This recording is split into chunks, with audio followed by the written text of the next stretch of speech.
Сейчас в этом конкурсе нам требовалось поймать оленя, вывести его и завязать.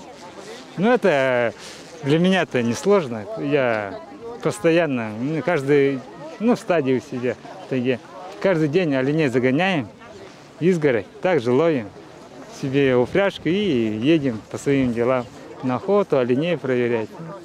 Это ничего сложного. Поймал оленя, завязал узду и завязал. Это, не знаю, для меня легко это. Нам потребовалось это поймать 5 оленей, но 2 участникам. Один ловит, другой выводит, завязывает.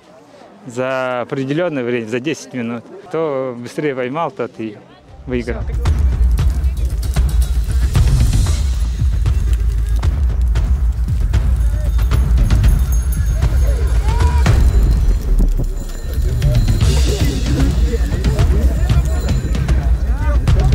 Это вот как бы высек, чтобы голова сильно не потела, когда жарко.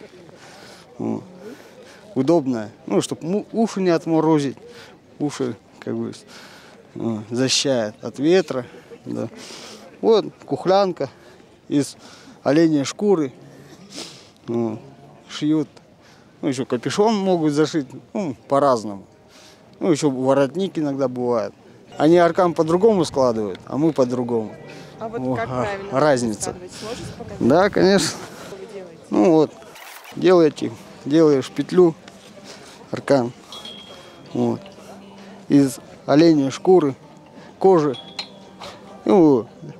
Сначала его как бы. Это ваш собственный или? Да. А в чем разница, допустим, якутских арканов и ваших? А у них как бы он легкий, пустой.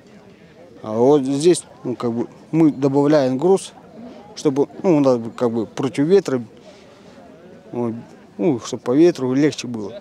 И чтобы быстрее летел. Для скорости. Потом делаете еще вот так, петлю.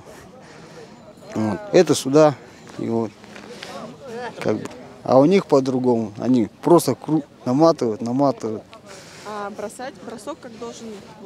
Сейчас продемонстрирую его. И кидаем мы как.